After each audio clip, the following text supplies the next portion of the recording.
শুক্রবার জুমার নামাজের আগে মিরপুরে আগত ক্রিকেটারদের নিয়ে আলোচনায় বসেছিলেন তামিম ইকবাল। এরপর নামাজ শেষে বিসিবির সভাপতি ফারুক আহমেদ সহ আরও 2 পরিচালকের সঙ্গে বসেন ক্রিকেটাররা। উভয় পক্ষের মাঝে টানা 3 ঘন্টা রুদ্ধদ্বার বৈঠক হয়েছে। পরবর্তীতে বৈঠক শেষে মিরপুরে গণমাধ্যমের মুখোমুখি হন ক্রিকেটাররা।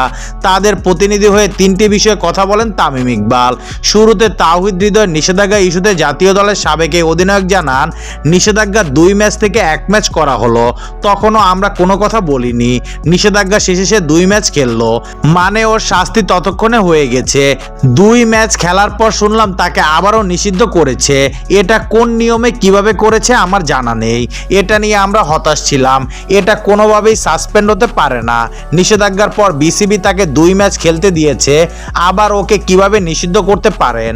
নিষেধাজ্ঞা দেওয়ার পর তা তুলে নিয়ে কেন আবারও শাস্তি দেওয়া হলো, সেই প্রশ্ন তামিমের। আমাদের কাছে কোনো সেন্স মেক করে না। প্রথমে 2 ম্যাচ নিষেধাজ্ঞা হলে সমস্যা ছিল না, 1 ম্যাচ নিষেধাজ্ঞার পর 2 ম্যাচ খেলে আবারও নিষিদ্ধ করা, এটা আসলে হাস্যকর ব্যাপার হয়ে গেছে।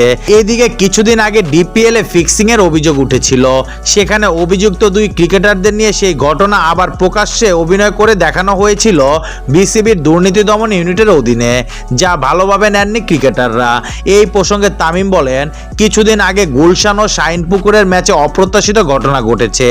আমরা স্পষ্টভাবে বোর্ডকে বলছি, ওখানে যদি কোনো ধরনের দুর্নীতি হয়ে থাকে বা কোনো খেলোয়াড় দোষী হয়, সবাই চাই এর শাস্তি হোক, যা নিয়ে সবাই শতভাগ একমত। তার মানে এই অধিকার নেই যে 2টা ছেলেকে নিয়ে মিডিয়ার সামনে অভিনয় করাবেন। বিশ্বের কোনো অ্যান্টি করাপশন বা কোনো জায়গায় এই নিয়ম নেই। সেম জিনিস অভিনয় করিয়ে ওই 2 ছেলেকে মিডিয়ার সামনে বেইজ্জতি করবেন। ক্রিকেটারদের প্রতি এটা অপমান। এটা নিয়ে আমরা 1 ফোঁটাও খুশি ছিলাম না। বিপিএল এ ফিক্সিং করেছেন এমন অভিযোগ ওঠা ক্রিকেটারদের নাম প্রকাশ করার নিয়ম নিয়েও সবাই ক্ষুব্ধ বলে জানিয়েছে তামিম। বিপিএল এ একটি ঘটনা ঘটেছে। বিসিবির ভেতর থেকে 10 জনের নাম ফাঁস করা হয়েছে। 10 জনের ছবি দিয়েছে বিভিন্ন মিডিয়াতে। ওখান থেকে কেউ যদি দোষী হয়, আমরা সব ক্রিকেটাররাই চাই ওর শাস্তি হোক, কিন্তু ওখান থেকে যদি 2 জন বা 8 জন নির্দোষ হয়, এভাবে নাম প্রকাশ করা ক্রিকেটারদের প্রতি অসম্মান। এই বিষয়গুলো নিয়ে আমরা উদ্বিগ্ন ছিলাম। বিসিবিকে দ্রুত সমাধান ও সিদ্ধান্ত জানানোর তাগিদ দিয়ে তামিম বলেন, বাংলাদেশ ক্রিকেটের সবচেয়ে বড় স্টক হোল্ডার হলো ক্রিকেটাররা।